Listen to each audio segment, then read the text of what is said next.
drop dead from virus. If there was any reality to this at all, because they started heavy in England when I was in England in the 90s. They had the mad cow thing going on. See, I went, I don't give no flying the fuck's about a no mad cow. Fuck you. Of course, I was 30 then. I didn't give a shit. But since then, it's been proven with the help of the internet webs, a few people that came forward from the medical profession, that most of the crap that we know today is actually just bullshit, so that Rockefeller can make money.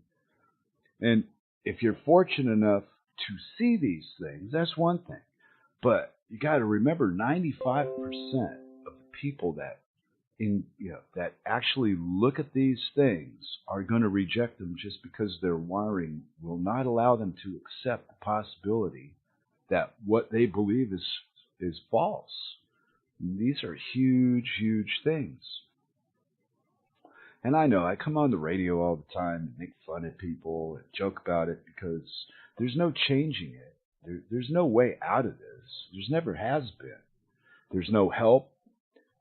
You can post all the freaking help you want on the internet webs, and if other people are even close to what I'm like, most of them are gaming or watching movies, and they either already know and have accepted the reality, or they're fighting, and there's nothing to fight. It's all, I mean, it's a reality in a sense of physical, but in your mind, in just yourself, there's no reality to any of this shit. There's just a lot of compliance to fear from the public. And the politicians in power just keep pounding the same lies instead of anybody coming forward in any position with a following and just being honest. No. We just get more, death numbers, death tolls, and stories about, what do you call them? So old people's homes where they sent characters with COVID, and they got all the old people sick. What the fuck? 80-year-old people die. What the hell do you fucking people want out there? I mean, so this was the catalyst out of Italy of all places. On top of that, and then you got the story about the wet fish market and the bat soup. Come on. I mean, I listened to a guy on UCY named Clint Richardson speak. He did radio for quite a while. He comes back on and off, but I'd have been, I don't know, just gaming and movieing as much as possible. So I don't really have much interest in pursuing the internet anymore. But Clint, he did a series on inoculation, where they started, and he had a partner. I forget the guy's name, bad with names. But if you look up Clint Richardson, you'll find who I'm speaking of. And the guy knows his shit. Yet, and I believe this still, 95% of the people that have heard him could give two fucks about his opinions or what he has to say because it affects their belief system. And when you start messing with people's belief systems, telling them that the shit that they spent, 12 years learning in school was all crap, most of them get kind of pissed off at you. What would you expect? Everything I fucking ever learned in school was crap. Larry Woods told me that. And Larry's got a PhD, right? All that education, and he's the nicest freaking guy. And one of the first things he told me is, all those letters don't mean anything because you're only getting part of the information that you need. It's fruitless. We're stuck in this social loop, and what the laws don't restrict is restricted with fear. Fear of this, fear of that, fear. Because everybody's going to die from the COVID, and there's nobody going to be left, and all this, that, and the other. And I just found it quite a coincidence that all this shit happened it started out as a drill. I was aware it was a drill. I didn't take it seriously. At first, me and Mary were a little confused about the whole thing because I was talking with her, and no, and none of this stuff makes any sense. Crying out loud. Airborne, fucking deathly, lethal virus that nobody gets sick, dies from, unless they're 80. This is ridiculous. Of course, I can say that because I'm not 80. But if I was 80, I could give two fucks. I think 80 is plenty of life, you know. So let's sacrifice the young people that are coming up in the world today to save the old people that have already existed and lived a good, full life. See, because this makes a lot of sense to everybody. I'm not sure how. I don't understand that logic. I don't. I don't think I'm so selfish that if that was me, and I'm in the 60-year-old thing, so it is me to a degree. Cough, cough. And I don't give two shits about no damn pandemic or virus or none of that shit. You're going to live, you're going to die. And trying to run around the world telling everybody you know what's going to kill you and how it's going to kill you, and that's psychotic. You are, wow. Think about it for a minute. I don't know. Maybe nobody's even listening. I'm just talking to myself. But none of this life that we're looking at makes any real sense. I mean, lockdowns. Why?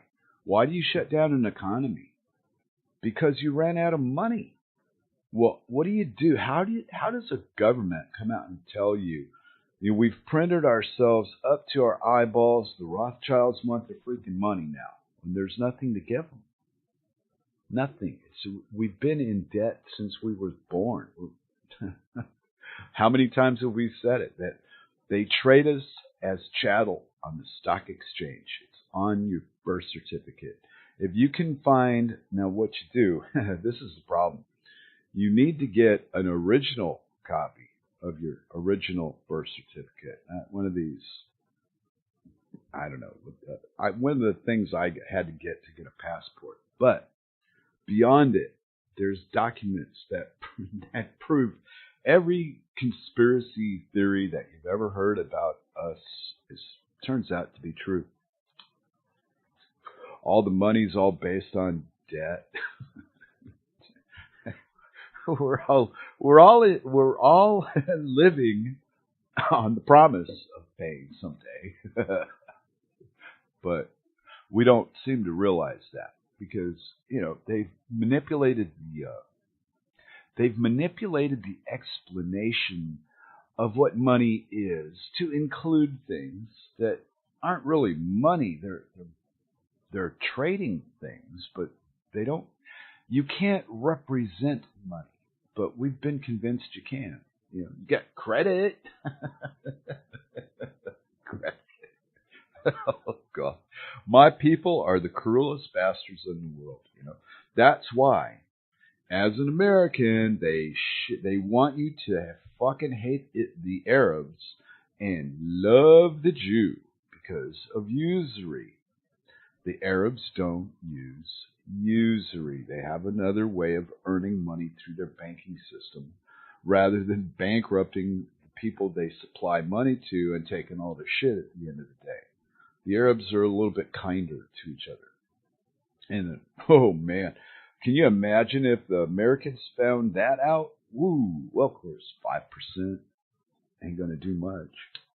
Of course, they do say 5% could shift the whole population. So, as long as they keep the 5% split up into smaller groups that will not join together and unite, then there's no way that this game that we do play called society will ever end. It will just progressively become more restrictive and controlling. And eventually, I don't know, people are what? They're going insane. The ones that aren't going insane are hurting other people or themselves. It's kind of sad, I guess, is the right word for it. I mean, I have neighbors here around me. When I pass them on the street, we say hi to each other and we're civilized. And whether you're wearing a mask or not has still yet to become an issue, on a personal level. But yet, now the government here, the the prime minister or whatever, the queen and all these people, they went on television and they do these freaking speeches that the people, like Americans, look up to theirs.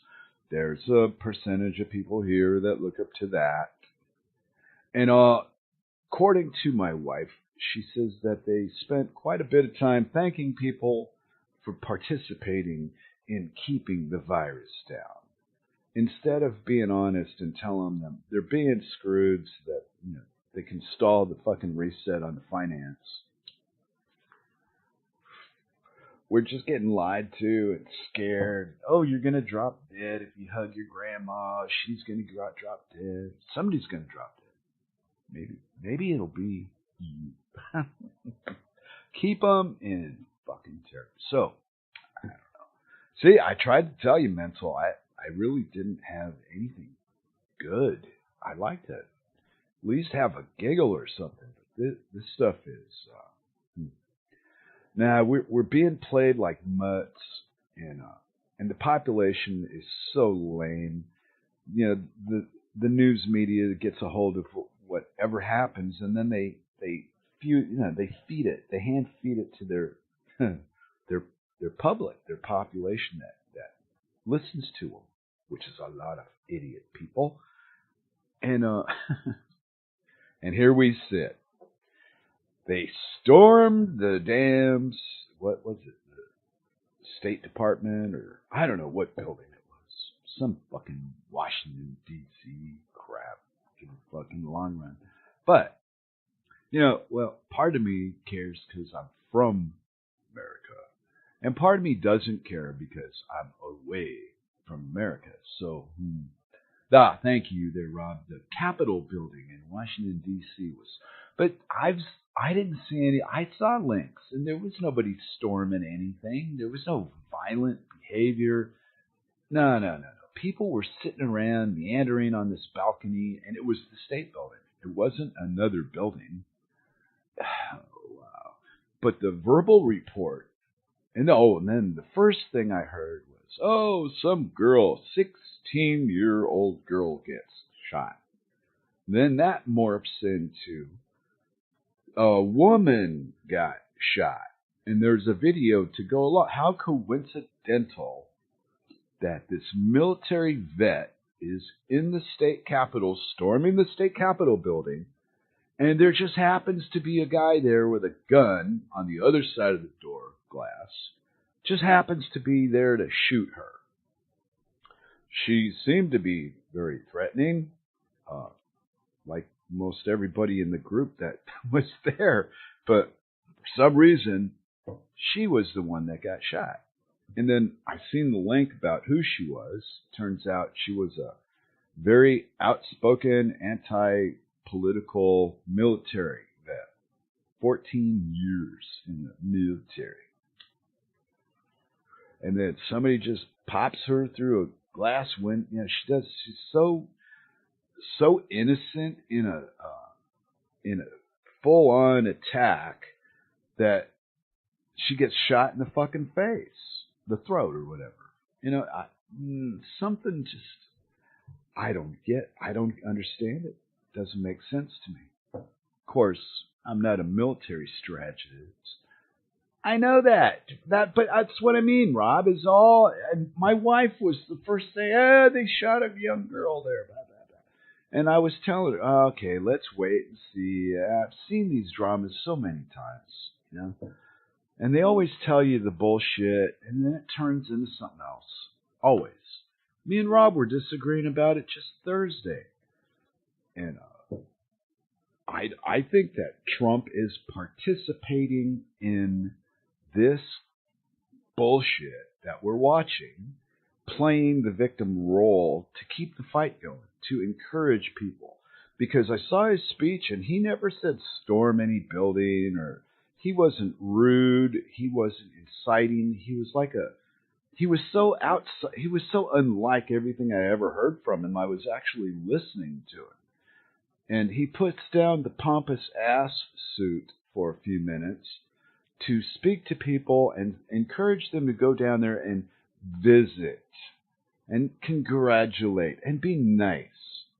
Of course, wait a minute. That's not what the news people said.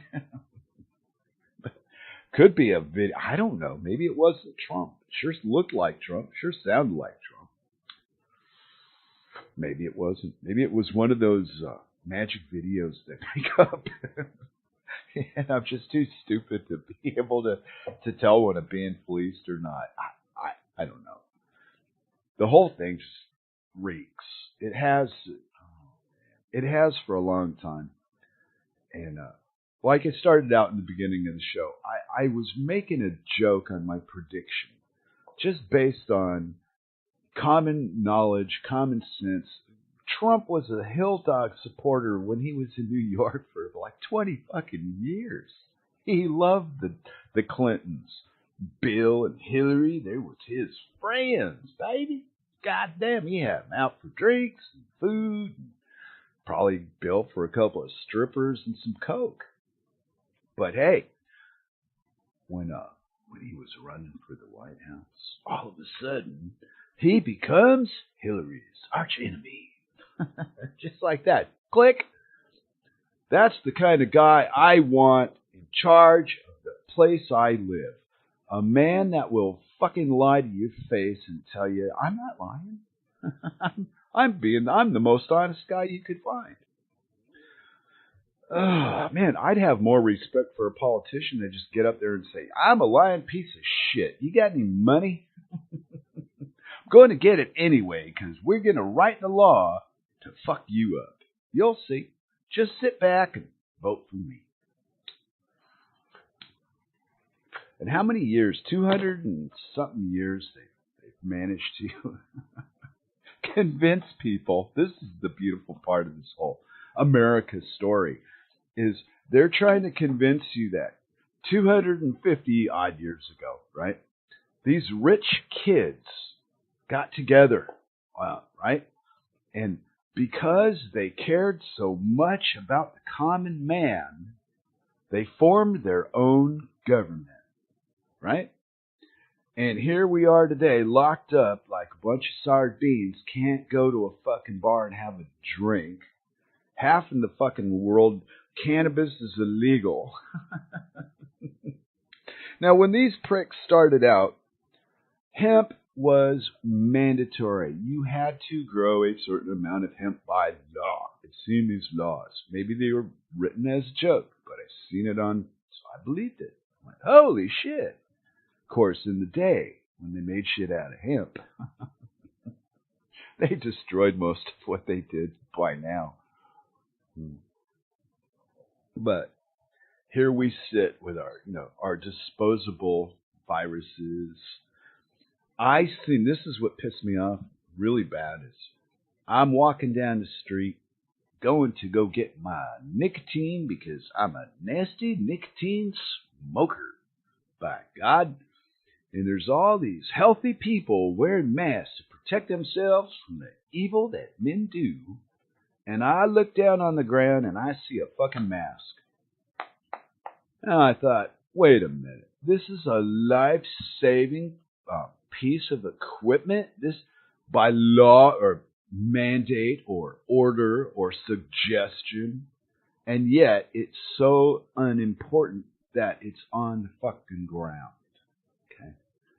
For me to step on because it's on the fucking ground.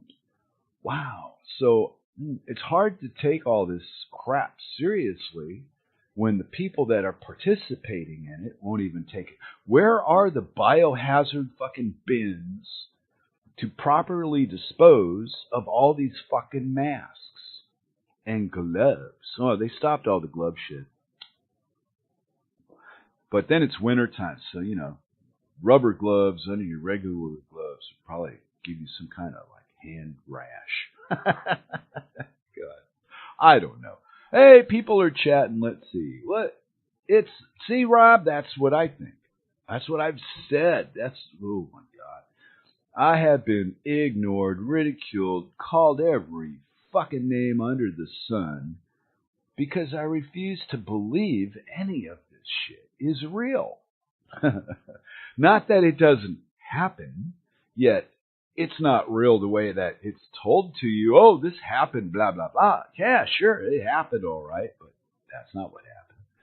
And if you think about it, look at your own life, right? Something that you physically did, and somebody else tells the story, and then somebody else after it. And by the 10th person telling that story, you shot 5 people and you had sex with a dead pig, and all you did was sat down and had a beer and a sandwich. But exaggeration goes with storytelling. People add, and add. So I guess I'm probably considered one of those kind of people because I don't want to believe what I'm told. If most people can't prove to anybody else what they believe. It's something you believe. I believe stuff. There you go. You believe stuff. There you go. And then when we try to, match them together, and it doesn't work because we've all got different freaking belief systems, different ways of interpreting the information that comes to us, this, that, and the other. Then you try to tell somebody else what you think about something. They're hearing you through their head. I hear you through my head. I'm not hearing you the way you speak. I'm hearing you the way I listen. It's a mess. Well,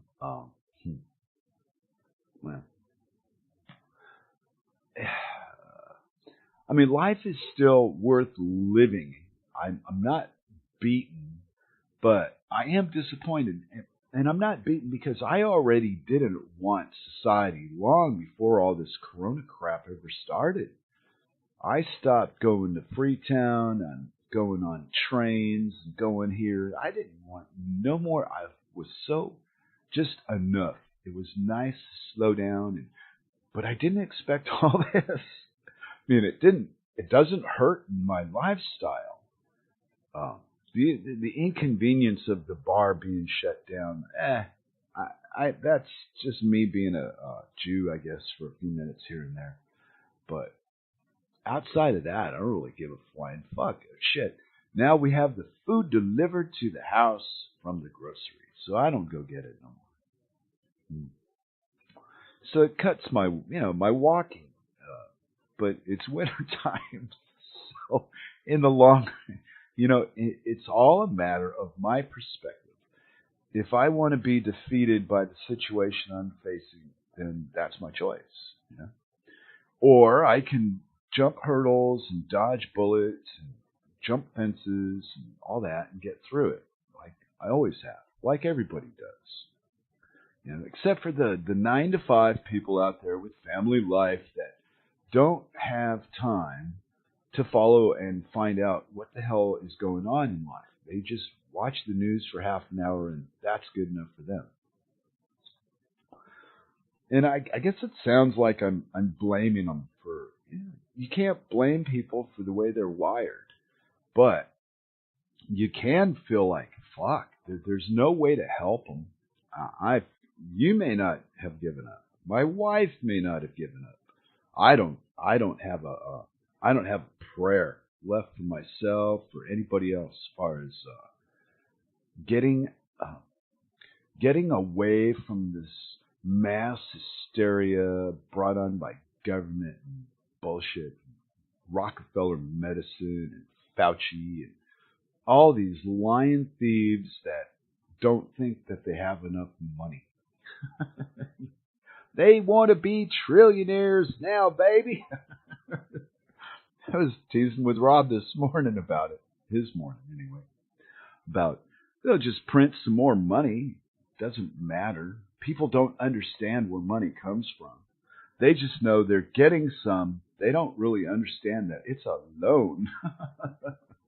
Your grandchildren are going to be paying this fucker off, baby. You'll see. But the sad part about it is, I don't think they're waiting that long. I think they want it now. And being as there isn't anything to give them, we've been sacrificed, collectively sacrificed, like a herd of fucking animals going to a slaughter. And they're going to pick off the sick and the poor and the weak. And anybody left standing, it's a free-for-all. And that's probably what we're headed for. I'd taken a wild guess here, just, looking at the results of, the information at hand on the internet webs. And things don't look good. People are, they're very disappointing as a collective. They think out of fear. They have no spine. There's no backbone. We're a dying breed. Anybody that's willing, and I don't mean all this fuck off and standing up cussing at people nonsense.